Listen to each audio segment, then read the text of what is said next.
So I begin by welcoming you all here and thank you all for joining us. If you joined after I was already chattering, you might not know that I'm Charlene Diehl. I am the director of the Winnipeg International Writers Festival, and we host a great big festival here called Thin Air.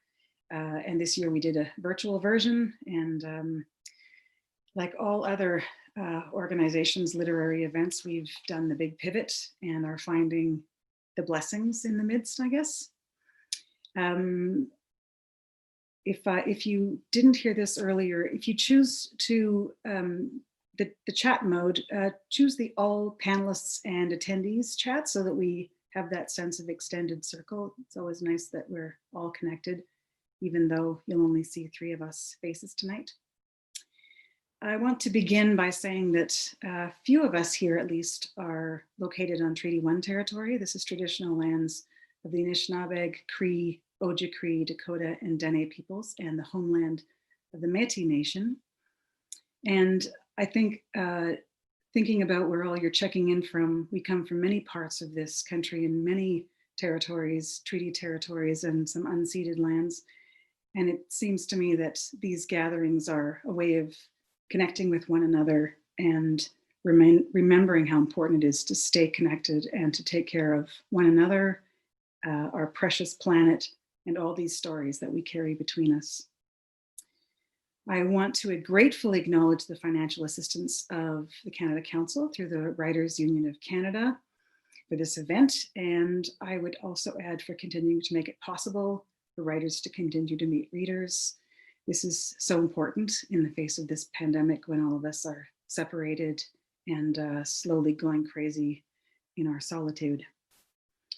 So we have a great treat tonight. I'm delighted to be co-hosting this pandemic response reading series on behalf of Lauren Carter, because Lauren Carter is going to be one of our featured writers tonight. Lauren is, as I've already said, the force behind the pandemic reading response series. She's currently the writer in residence at the Millennium Library here in Winnipeg.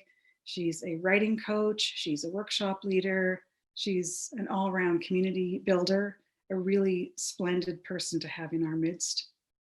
Over the last year, she's had 2 books basically come out almost at the same time, a book of poetry called Following Sea from Turnstone, and a novel called This Has Nothing to Do With You from Freehand Books. She, in the spring, was awarded the John Hirsch Award for Most Promising Manitoba Writer, and that novel, This Has Nothing to Do With You, won the Margaret Lawrence Award for Fiction. And I want to just share this quote from Angie Abdu, what she said about This Has Nothing to Do With You. And I quote, "Gromit the dog is my new favorite character.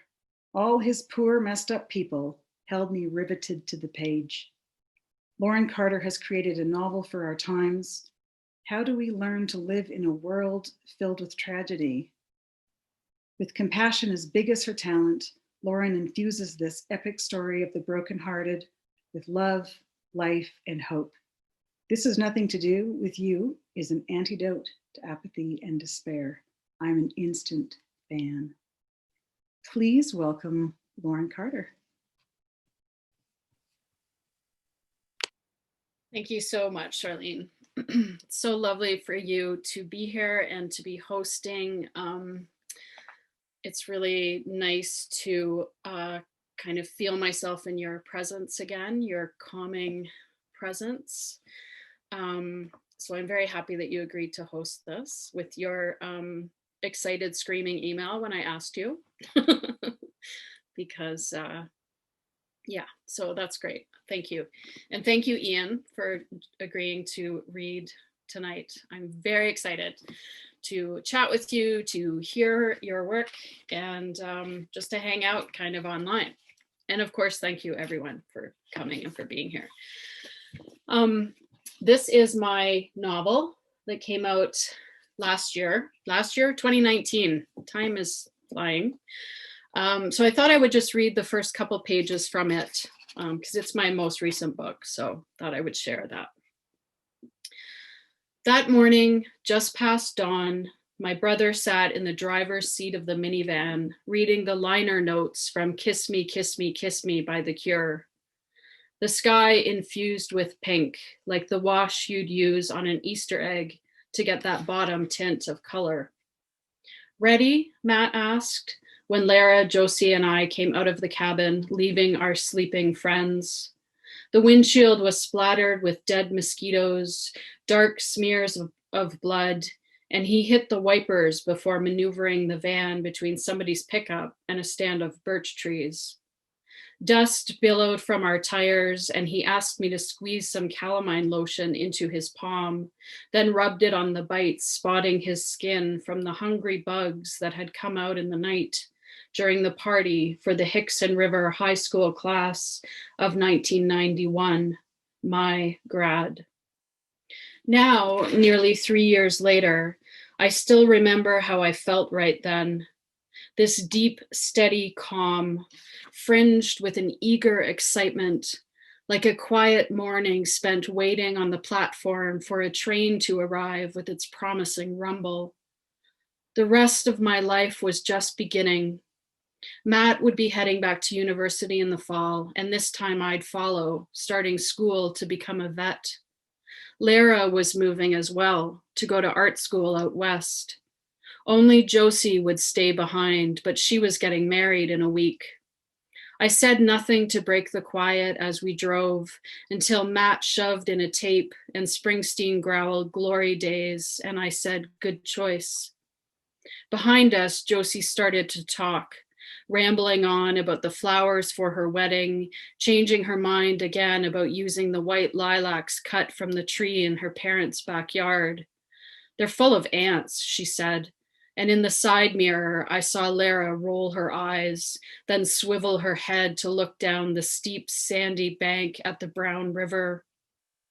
"Seems fitting to me," she muttered. And I would have shushed her, but Josie hadn't even heard, was going on about how much nicer roses would be. She was worrying the ring that Bruce had bought her, the gold band with the tiny diamond chip that hung on her slender finger, stopped only by the jet of her knuckle bone. Lara glanced back, let out a sigh, then reached over to still Josie's fidgeting. When they were clasping hands, Josie looked at me, grinned, and wriggled her fingers, beckoning. Lara groaned. We all knew what was next. The familiar chant from our childhood, the club call we'd taken so seriously when we were 11, gathering in the loft in Josie's garage to add scratch and sniff stickers to our communal collection or read the dirtiest parts out loud from Judy Blume's Forever. "Come on, Mel," Josie said when I hesitated. And I don't know why I didn't do it. Fatigue, maybe.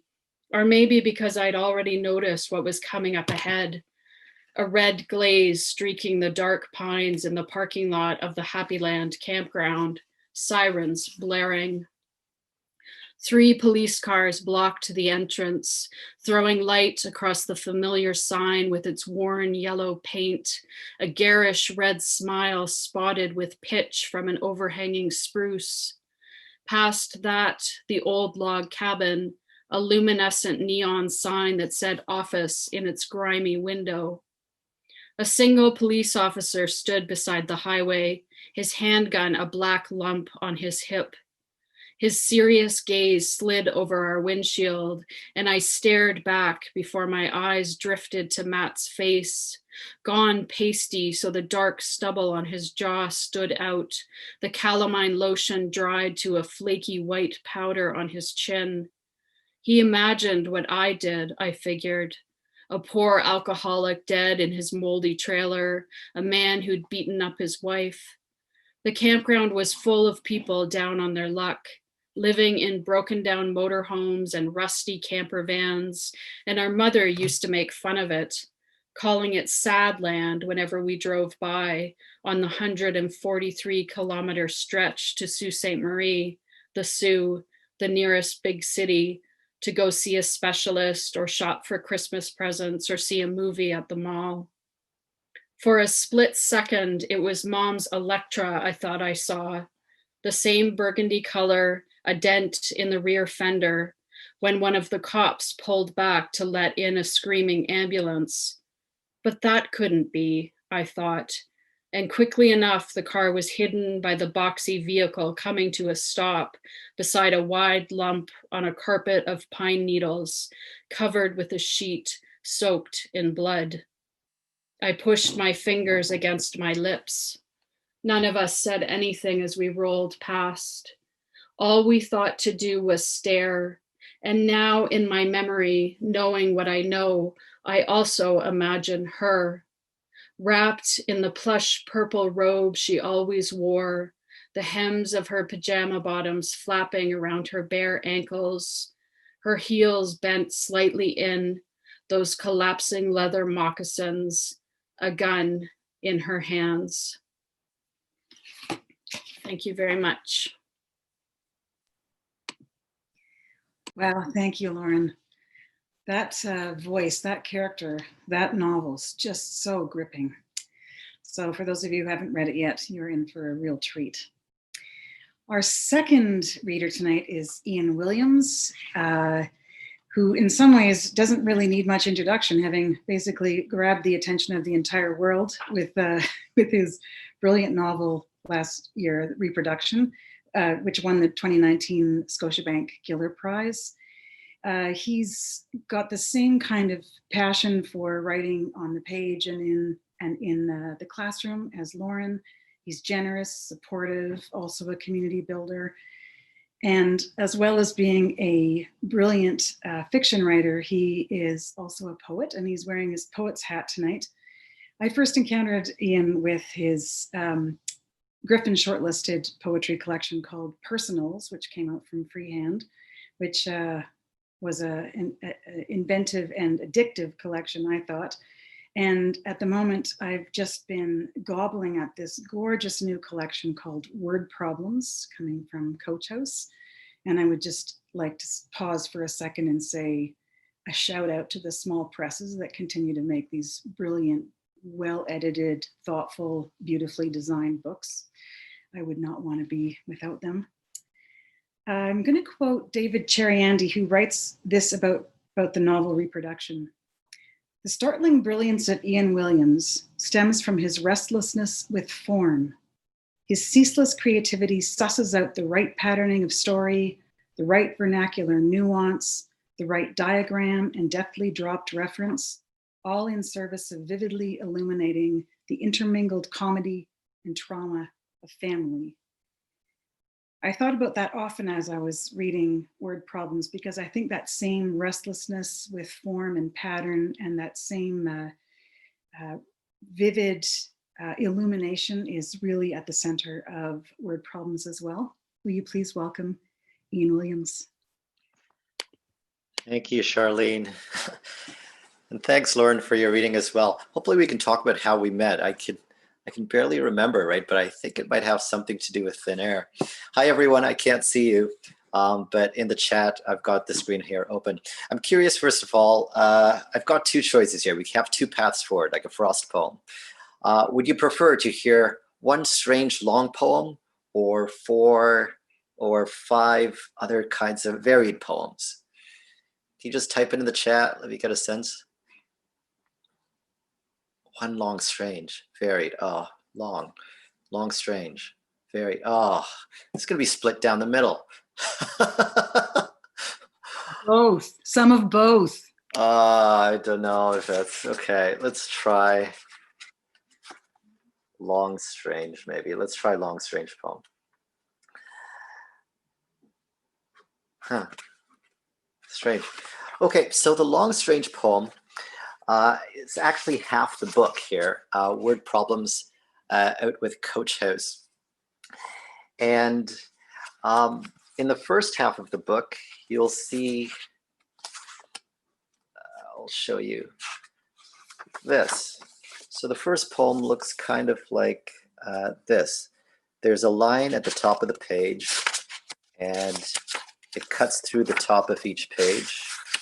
And then it cuts through all of the poems, do you see, in the first half of the book. And so you've got to like read that poem continuously and then maybe go back and read the other poems. In the second half of the book, I'll Something similar happens, but the direction changes. So here's the second poem. It is possible to go back without going away. And the poem now just drops vertically down the page, and you can see it cuts through all of the subsequent poems there. All right, so I'm going to read one of these half of the book poems here to you, and I think I'll read the second half. I've read the first half before, so if you were at a previous event, you will have heard that. So now you can say you've read the whole book because you will have heard these two sides of the poem. The first one is called "It's Possible to Move On Without Moving Forward," and both of these poems address race, right? Like, why can't Black folks just move forward? And the second poem is called "It is Possible to Go Back Without Going Away." And I'm going to read this one about the past here. It is possible to go back without going away. Let's say you're the type to replay events, to hit repeat on songs while running around or from or away, to reread books, to review movies, to constantly rehearse the dead. Suppose you're that type and you were not offered a credit card application in the airport by two white women in blazers. Then you were a few bites into an overpriced scone when airport security approached you. In other words, because you relive what you remember, airport security approaches, tense, you, and asks, "What's the problem? Is there a problem? What's your problem?" You are trying to recall the exact words. What seems to be the problem? Do you have a problem? No, sir. Is there a reason why you're sitting here? Just waiting for my flight? Where are you going? Where do you think you're going? Where are you heading? Where are you headed? Charlotte. What's in Charlotte? Who, actually? Why are you going to Charlotte? My brother? No one else is here. It's quieter than my gate. This gate is closed. Is it? It is. Is it? It is. Really? Really. Sit there. Sit where? Over there. Over where? There. KK. There. KK. Etc., etc. Not to get fresh.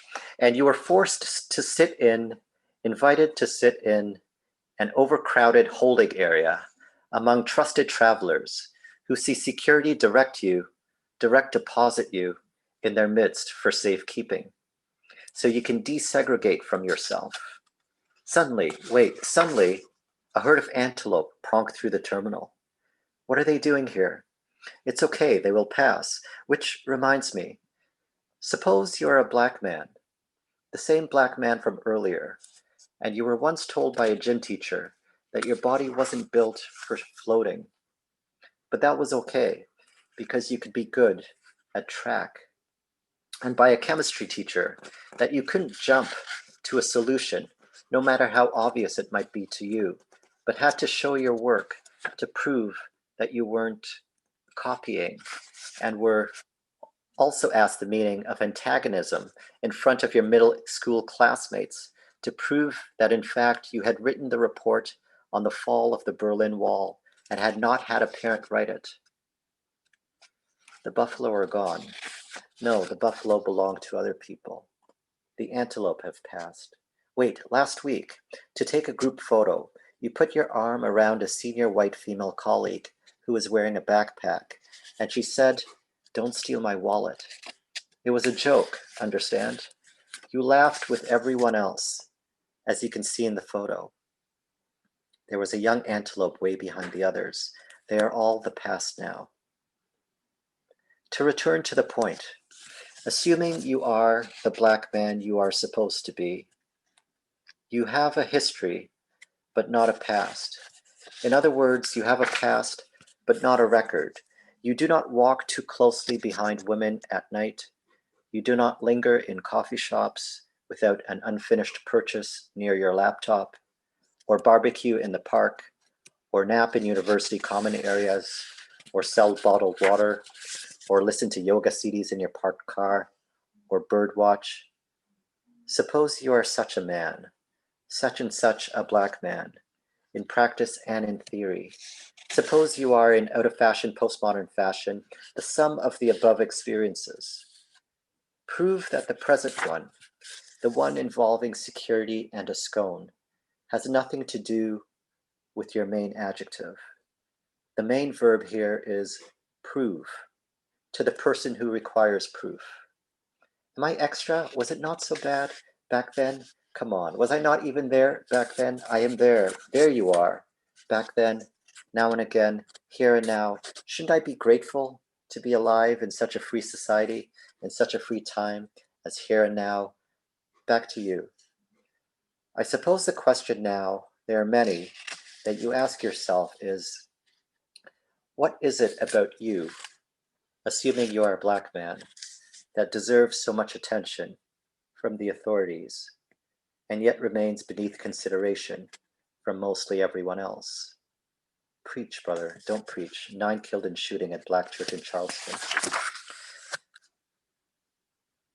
I suppose the question here is, supposing you are a black man, what else could you do to get ahead in the time it takes to look behind you? I suppose the question here now is, suppose it is true that you are a black man.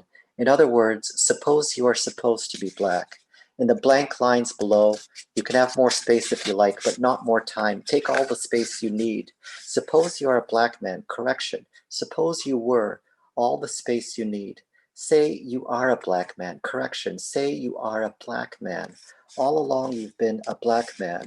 Despite the cases, maybe you will habituate if I say it enough. If I repeat myself in you. Tell me, how much is enough? Thanks, everyone. Wow. Yeah. Whew. Lauren, do you want to come back as well? There's Lauren. The brilliant reading, Ian. It's a stunning book. And yeah, both of you, beautiful readings tonight. Just reminds us of why we must have books and words in our hands and our ears. I did forget one of Lauren's instructions because I do that, but I was to instruct you to use the Q&A option rather than the chat option when you have questions that are formulating for me to share with the writers. So I'll just see, I didn't forget it entirely, Lauren. I forgot it. It bothers me. So I'm going to begin with a few questions and some wandering conversation, and then I really do hope folks will check in with comments and questions and sort of help to make a conversation that includes even the folks that we can't see. I think that's the idea here. I wanted to begin by sharing the other dimension at play this evening, with which Ian referenced in a sideways way, which is that you two have a long friendship and a lot of mutual support, it sounds like. So I found this courtesy, Lauren poking me in the right direction. This is just this most beautiful passage from an interview that Ian gave to someone at the 49th Shelf. Okay, here it is. This is Ian. Well, I mean, I'm not Ian, but I'm pretending to be Ian. I approach my work in progress with love. I got the tip from a friend, the writer Lauren Carter, who got it from another writer, who probably got it from God himself. When Lauren and I were both in Calgary, we scheduled a deadline for draft X of our novels. We worked, and when the date arrived, we printed our manuscripts and took them out to dinner downtown. That's what I mean by love. The alternative to approaching our projects with love is approaching them with scowling faces and saying to them every morning, "You're not good enough and you will never be good enough." The alternative is abuse. Approaching a manuscript with love means that we recognize that there are stages of development for a project, that we can't expect the same amount of refinement from a 4-year-old as we can from a 40-year-old. When we love our work, we stop avoiding it. We make efforts to connect with it, however briefly, to touch its cheek after dinner. That is the most beautiful idea, but I just wanted to say, will you now both talk a little bit about the way friendship has connected your writing and this idea about loving your work and like the role that love plays in your work, because it certainly is one of the strongest ribbons that runs through everything you write. I'll just jump in quickly here and I'll say, Lauren, that piece of advice was absolutely transformative when you told me that in Calgary. And I repeat it to, anybody who wants advice and whatnot. And it makes all the difference between like how much you enjoy the work that you do. It makes all the difference between the quality of your work. It's like your work will rise up to your emotional like connection and commitment to it. So it makes all the difference, that approach. It's the best piece, probably the single best piece of writing advice that I've ever gotten. Wow, that's amazing to hear. Mm. And I got that from Eric Maisel, who's a psychologist and writer and creativity coach in San Francisco, who I discovered when I was on the verge of a nervous breakdown doing my MFA thesis, which became Swarm. So he deals a lot with like addressing anxiety, right, in the creative process. So it's funny, because it's so good for me to hear that again. And I need to hear that like every 6 months. I need to be reminded of that. Yeah. But it was so, I think, good just having those conversations in Calgary too. Like, yeah, in terms of friendship, we met, was it at Thin Air in Winnipeg in like 2012 or so? no, that was the second time we met. The first time we met was very briefly in Aurelia. Aurelia, that's right. There was a festival. Yeah, and you were there with Personals, and I used to live there, and my mom and my late stepfather lived there, so I was home visiting and went to the festival. Met very briefly. You signed my book. Right. And we met again at Thin Air. Good recall there. Yeah. It's the second time I remember, right? Up at Charlene's festival. Yeah. Because we were doing the cross country jumping, right? And then we met in Calgary, and then we hung out in Vancouver. Vancouver, right. So, different cities. Yeah, different cities each time. Yeah, different provinces, different cities. So I'm gonna bring you to the second part of my question, which is beyond this kind of the mythology of Lauren meets Ian meets Lauren and travels across the country. Will you talk a little bit about that idea of loving your work and love in your work? Because it seems to me it's both that attitude toward what you do, but it's also kind of the fundamental of what you make. Yeah. I think with love, for me, comes a kind of honesty with the work. And I heard it in like Lauren's passage there, right? Because the premise of the relationship between me and the project is loving, then I can be as honest. The work can come forward in any kind of way, and it won't be rejected, or it won't be greeted with like shame or horror or anything like that. That I can take those big sort of risks and talk about Blackness or whatever sort of childhood embarrassments there were, or humiliations, I think, and feel like it's safe in my care, right? Because I love that little boy in that book. And, I love the experience of writing in the morning with it and puzzling it out. And that seems the great sort of antidote to just the difficulty of creative work. I think too, with love comes, a sense of nurturing, right? A sense that you're sort of bringing this thing that you might not like so much, right?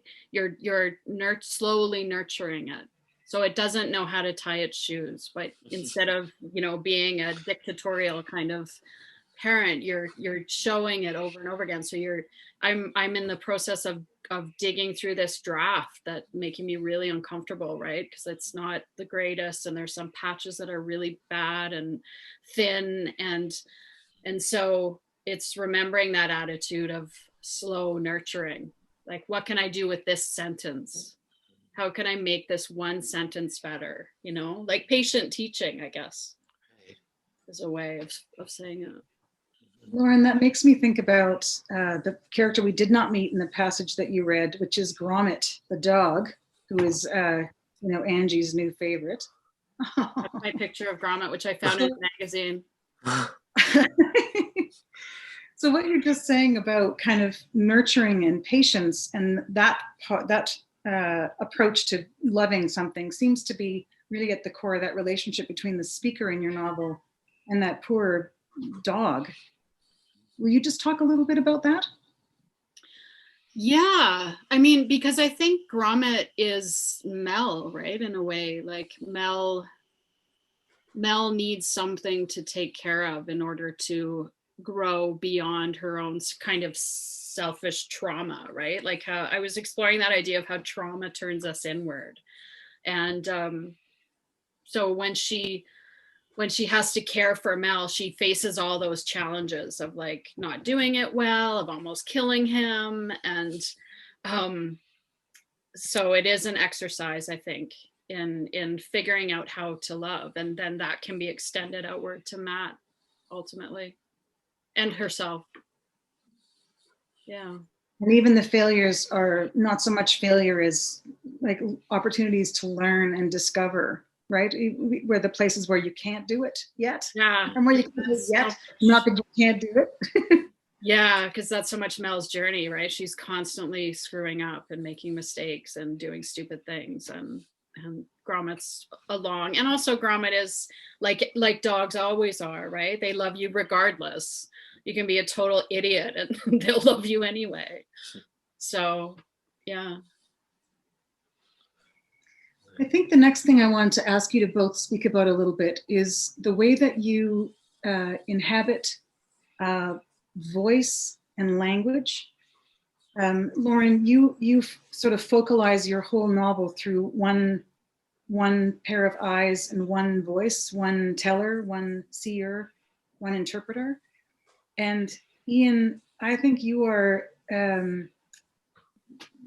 Quicksilver in a way. You're kind of sharing and not sharing, and in some ways your experiments are, what does language say? How does language speak?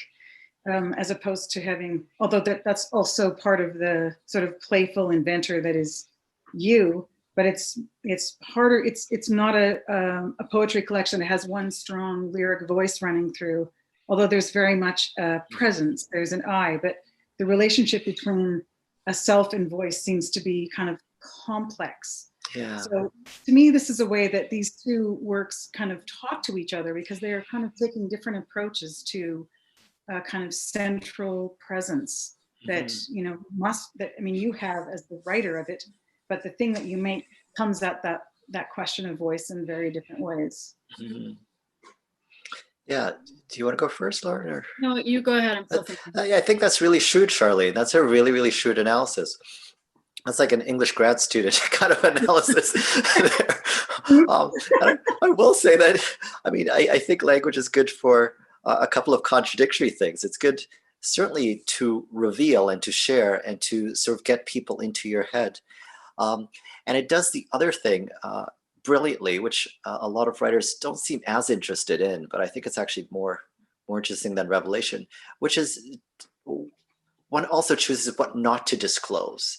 And in not disclosing, you can use language in a bunch of ways to circumvent and to avoid or to mislead or to play, to redirect. It's like that magician's trick. Look over here, but I'm talking about this kind of thing. And so I think both of those possibilities need to be active when I write. I'm telling the reader something. There's a story, or is there some kind of idea there? But at the same time, that thing that I'm withholding, that thing that cannot be said for whatever reason, but I trust that if I talk around it, you will know, or you will feel it.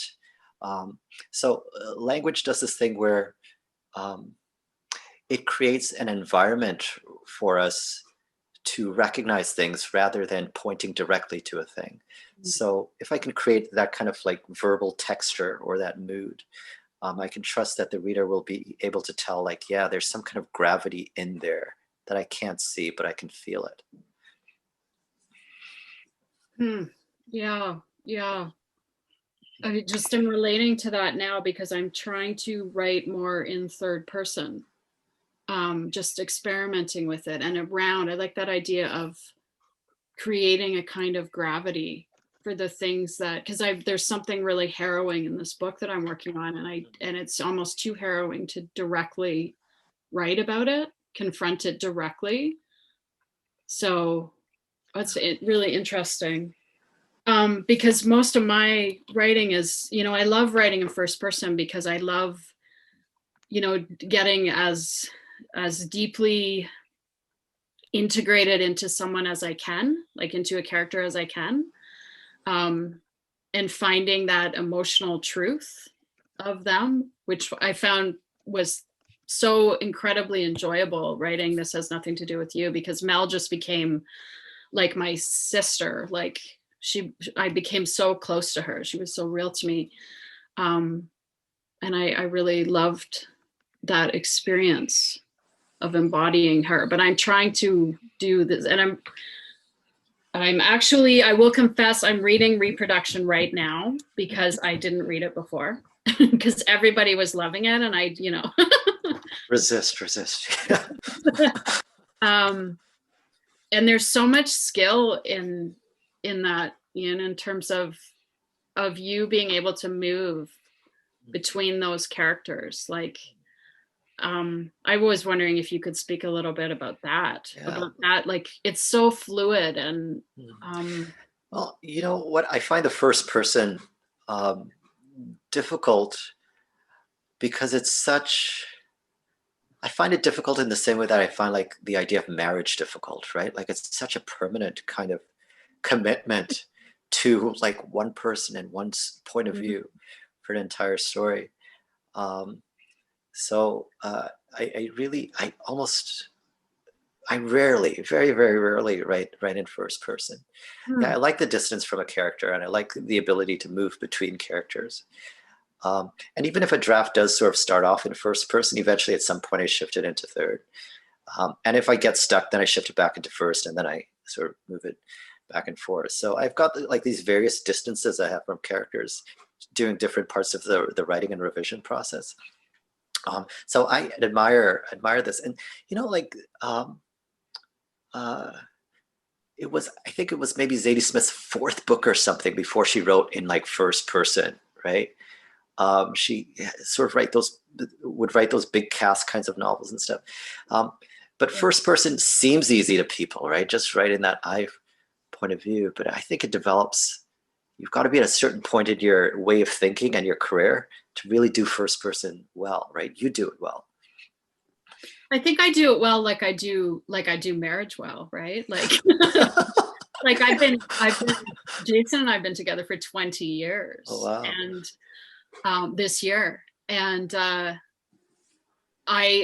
what I love about that are all the hidden secret corners that you still can explore and discover. And there's that kind of really deeply grounded intimacy that I do love that in first person. But I also even when I'm writing third person, it's very limited to one character. Do you ever write limited third?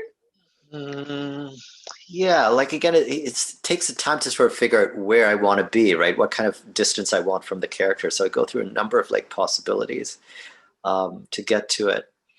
But there's always this sense too that when I write in first person, that I'm giving my voice to a character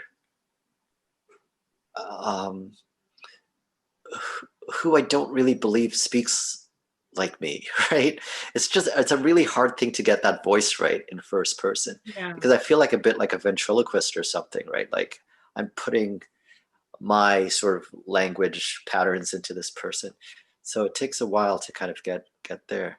Yeah, that takes draft after draft, right? Until finally, like I feel like it takes the 4 years of writing a novel to really feel like a character. It's like a deepening relationship. Why'd you say 4 years so precisely? That's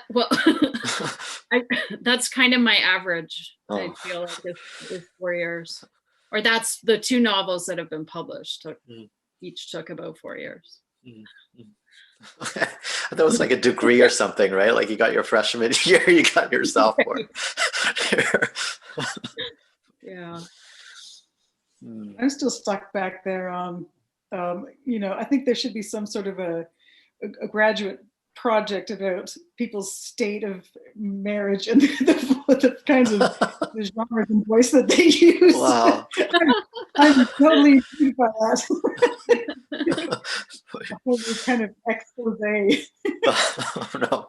Yeah, it's interesting to think about writing a book as a relationship, though.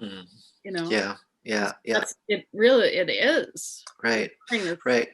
And then what happens at the end of the writing, right? Like what happens, well, once it becomes public, right? There's something else that happens between the time when you spend alone with a book and the time when other people have access to it and start writing. And there's a kind of end there, right? Like a kind of end of your relationship. Or some kind of other phase. Maybe it's like having kids. I don't know. Like the relationship enters a different phase once the public gets involved. Yeah, I think so. I think it is. I mean, I don't know either about the kids thing, but I think I'm a little bit curious about your book, Ian, which I'm glad you showed it to us because it's visually very arresting too. The topography is beautiful and it's part of your voicing. But I was wondering as I was looking at it, what that was like for you to receive that in book form, because I don't know if your word processing program is refined enough to really produce all those effects yourself, or if you're sort of seeing it manifest once it's been through the magic of Coach House. Yeah, no, they come out like that. Like, so that's how it looks like on the page that I submitted to Coach House. And in fact, it's very frustrating for me because I work in Word and I don't know how to use fancier programs like InDesign or anything. So I'm really constrained in terms of what I want to do by what I can do. But when I was writing this book, I printed out the poems and I stuck them up on the wall. And so they were visual objects, in fact, for maybe 2 or 3 years or so.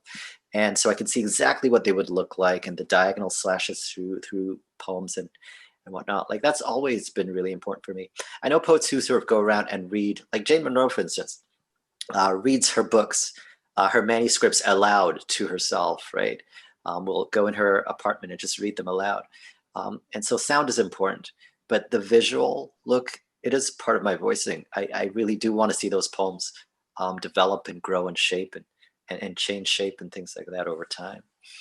Yeah, but they did some magic over at Coach House, right? Like they're known for, their concrete and sort of typographical history there. So couldn't be happier with Alana and our typesetters and stuff at Coach House. Yeah, they always do a beautiful job. Beautiful books. Yeah, good Let's paper just zip too. over into this. All the production value is very high there. Yeah. So we're gonna dip into the Q&As here, and I think I'm gonna start with Leanne's observation that you seemed, Ian, a little surprised about Lauren's quick 4-year announcement.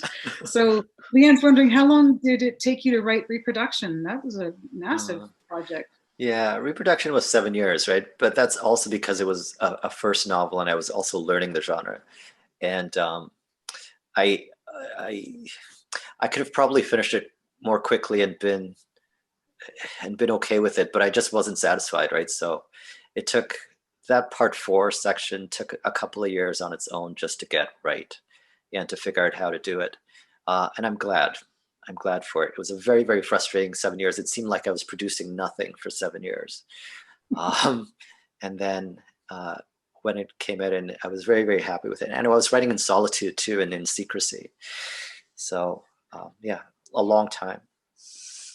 So what do you mean by that? Go ahead, Chuck. What's that? I just said secrecy. What do you mean by that? Oh, because people would always say, "Hey, I wouldn't mind reading a bit of that. Sure, you can, share that draft with me and whatnot."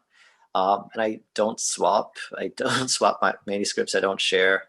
I had a pretty clear vision of what I wanted to do with the book, and I didn't want interference. Right? It might be good, but there's also that satisfaction of just you and this project, right? And I did that. My agent was the first person who saw it. So, yeah. What draft was it when we went out for dinner in Calgary? In Calgary, it was pretty near. That was 2015. Oh, it was like draft 4B or 4C or something like that. I remember that. Or maybe it was into the draft 5s. I remember that period. Yeah. I couldn't remember if it was the Thai restaurant or the Irish place. Irish place with no TVs. Right. It had no TVs, and you're like, this place is the best. So the pack that Lauren was writer in residence with Loft 118, right? Alexandra Writers Society Center. Right. Okay. Right. And so Lauren was there for a month. Two months. Good. Yeah. And I was there for a year with the Calgary Writers Program at U of C. And we just happened to be there at the same time. And we made this pact, like, we're both working on these projects. They're both, difficult and strange. And Lauren said something like, I've got this really great title for a book, but I'm not telling anybody. And so we made the pact that by the end of the month, we would get a draft done, and we printed our manuscripts. We took it to this Irish pub. It was pretty empty, I remember that day. I bought a suit that day. You remember? I bought like a suit from some department store down the street. I laid it on the right. And we had dinner, and you had some wine, and our manuscripts were there in printed form, just being celebrated. And I love how we just put them on the table, like beside us. We didn't talk about them. We didn't. They were just printed out and there. That's right. Did you have a title reveal? Did I tell you the title? I think it was this book, right? This has nothing to do with you. It was a book into the future, though. I don't think that was the book you were working on in Calgary. But this is. It is. So that was the title. That was it. Yeah, that was the title. That's very funny. I got a couple more questions to pass along here. I'm going to talk about or read out Anonymous. Anonymous says, Ian, thank you for taking me into your poem, into your world, a world I do not and cannot know, but need to understand for my own humanity. Want to respond to that? Yeah, I'm not sure. Like when your life is so like fully yours that you assume that, of course, other people know what it's like to some degree to be a woman or to be Black or to be this or that. But it's really great, I think, in the last 4 or 5 years or so that people are actually willing and open to kind of listen to other people's experiences in a way that is truly curious. Truly, I had no idea, right? I thought things were just fine. And so, I mean, that matters. That matters. So thank you. Who was the comment from there, Charlene? Anonymous. Oh, thank you, Anonymous. Anonymous. We'll never know your life story, Anonymous. Anonymous might reveal. You never know. Revelations over. And Sandra Hayes Gardner is saying from earlier on, how did you two develop love toward your writing? There's probably a lot of writers in this group, as writers tend to be the most passionate of readers, in my experience. Yeah, I actually met Sandra in Calgary. It's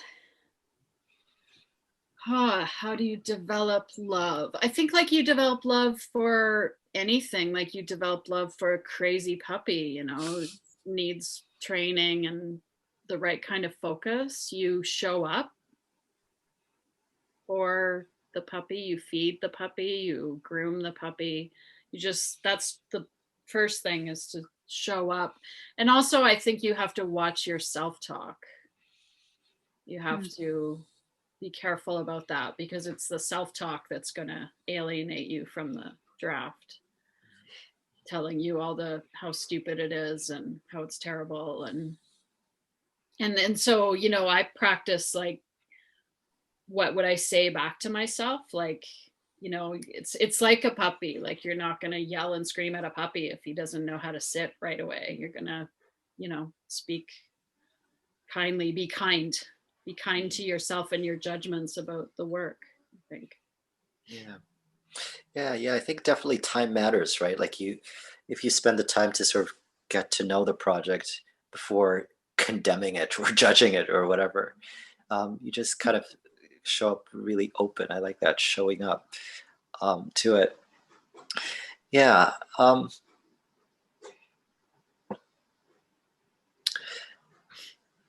Yeah, I'm trying to think about what changed. And I think instead of being sort of like critical about the work, instead of just kind of looking for the things that were wrong and the things that needed to be fixed, I thought about the things that were working and the things that this could be, right? Like army and reproduction yet, right? I was like, you don't know how fun and how great you are, right? Like you will be just the lifeblood of this book. But at the moment, he was just kind of unruly and frustrating and all of that. So I think seeing potential rather than seeing error is the first kind of like mental reorientation to sort of treating something with love. Yeah, Also absolutely. sounds like the first steps to making a better and more community-oriented world to live in too, right? Right. I mean, it's really about how we make room for difference from ourselves, I think. Yeah. And sometimes what comes out of your pen is not necessarily, or your hands at a keyboard, it's not totally in your control. True. Absolutely. I've been thinking a lot lately too about how often we're wrong when we think something's good or something's bad.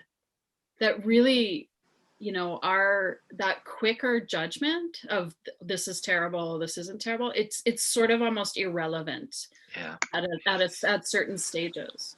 Mm-hmm, mm-hmm. So Yeah, I'm practicing dismissing that.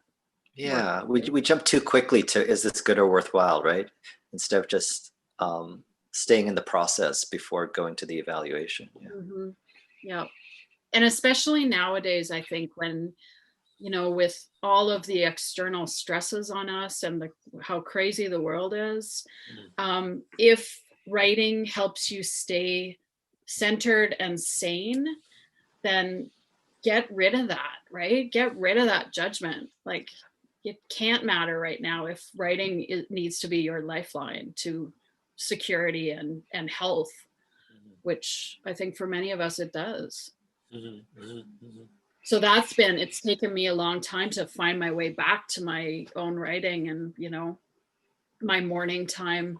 But I've sort of realized that I can't jump so quickly. I can't let the kind of poison of the outer world kind of get to this time, morning time, my writing time. Hearing you both talk this way about kind of developing this kind of more generosity toward your own work makes me think of something that I hadn't kind of brought into this conversation when I was imagining talking to you, but I can imagine how you talk to your students. You probably are learning how to talk to yourself in your own work the way that you would support students who are coming up who might not know what those are the puppies, right? It's interesting. A lot of experience teaching, and I think are very, very heart committed teachers. I know people who studied with both of you and, would walk to the ends of the earth to have another session. So I think that there's some relationship. Did you learn it through teaching, or did you learn to teach through, being this kind of offering this kind of generosity to yourselves? Yeah. It comes into the teaching for sure. And I think the way it sort of manifests itself. So I think about teaching as a kind of relationship between like me and a student and the work in a kind of triangle. And the institution is what brings us together, right? But the institution, like working at UBC or U of T now, also has like a set of like codes around it. And so when we're in our space of creative writing here, I kind of want to sort of break those codes and just kind of forget about them. I want to say like, the grades aren't important right this second. Right now we've got an hour or 2 hours and sometimes 3 hours together. And when you leave this school, 3 hours will be a luxury of writing time. Let's think about how we might structure that in real time. And so we use those 2 hours or 1 hour together to actually write and think and read and all of those things on like a smaller scale, so that after they graduate and they have their degrees, they can say, I know how to spend a good quality hour of writing time. And I've seen a model of how to spend 2 hours with me and my work and with a book to read. So they don't leave lonely, right? They don't leave UBC or U of T kind of abandoned or clueless. They've been doing this in real time for a long time. So, yeah. You have thoughts on teaching, Lauren? Yeah, definitely. It's taken me, I think teaching for me and coaching is really good practice for my own self-talk, because, you know, of course I'm hardest on myself. And so I feel like, you know, the more I do it, the more I get into that kind of more patient, gentler attitude to my own work. But I'm much easier on other people, of course, and much more patient and helpful to other people than I am to myself. Of course. Not unusual. Yes. I think we have time for a couple more questions. So I want to try you both on this one. This is Andrew Unger's question. Do you feel you draw more on imagination or observation in your writing? Lauren, do you want to take a first run at that? These days, imagination, because there's nothing to observe. I wrote a novel draft through NaNoWriMo, and my characters for the longest time were just sitting in a kitchen drinking tea. Like, it was brutal. And finally I was like, oh my God, this is because I never leave the house, ever. So, yeah, for me, I think it's more imagination, definitely. Yeah, that's really hard to choose between the two. I would say it's something like, this is me having both the cake and eating it too, right? But it's something like the observation of your imagination, right? So not observing things that are outside in the world, but observing like how one responds to the world, right? So it's that constant kind of like self-reflection, I think, that generates good work for me. I would say what I hear also in your work, Ian, is that you're also observing how words rhyme with each other or reflect off each other. Yeah. So observations are about other kind of observations about language, and not just observations about, people watching or what have you. Yeah. Yeah. Although you have been noticing your new neighborhood is kind of a little. I've been noticing. Right. Yeah, we can't go for a walk today with these days without seeing like a mattress outside. I'm like, Oh, what's going on? so terrifying. Wow. One more question here is, how do you know you're finished writing a book? How do you know it's finished? I'll say like, what's that, Lauren? I always tell people like that's always the hardest question. Like I always, my answer to that is always like you feel it within. Like this is definitely one of those moments where it's like it's an art, not a science, because it's really that instinctual thing, with the caveat that of course it's not totally finished. It's never totally finished. Yeah. My rule is that when I start reading it more than writing or tinkering with it, I know that it's finished. So when I'm in a draft and I find myself just kind of reading through, or if I start laughing at things in the book and I know like, oh wow, that's genuinely spontaneously surprising, right? Then I know that, okay, this is closer to being finished than it is to being like processed. That's fascinating. I laugh quite a bit reading your stuff too, even though it kind of breaks my heart. It makes me laugh at the same time, which is a little crazy making, but I'm grateful for it. I think on a technical level too, when I know something's finished, when I start, or getting close to being finished, when I start, going about my day, and I'll have little like, oh, I should put a line in that section explaining this. Like it's like the last dabs on a painting. Right. I can tell something's getting close to being done when I'm in the dab, right. A bit of white right there. Kind of, yeah. So Melanie, I hope that satisfies you. That's a tricky question. It's a tricky one. I'd like to say we could probably sit here and chat for about 2 more hours, but it's already more than an hour and it has just flown. So I'm going to be, you know, the ogre that says, hey, we really have to wind it up because, you know, we can't sit at our Zooms all night. But I do want to say just a huge thank you to you, Ian, and you, Lauren, for these beautiful readings and this really interesting conversation. And thank you, Lauren, for setting up this pandemic response reading series. You know, bravo to you. It's a really important way to the community and help us to encounter one another. It's a good segue into the fact that I'm not sure I'm going to do any more readings because I need to focus on my own work for a few months. I'm really feeling like I'm stretched a bit thin. You want to write something? Gee, that seems a little selfish. Well, we've all really benefited from them, Lauren. It's been a, you know, kind of a godsend into our homes in these very strange times. And so I also say to everyone out there, all these, you know, the mysterious, misty faces that I can't see, please stay well, please stay safe, please stay sane, and know that we do have these ways to reach one another and generate some community and some good health. So thank you all for coming tonight. Yes. Thank you, Ian. Thank you, Lauren. It's been just an absolute delight. Thank you, Charlene. Thanks, Charlene. Wonderful hosting. And Ian, it was so good to see you again. We should chat more. Email. Yeah. That's me typing. Yes. Right. Okay. Good night, beautiful.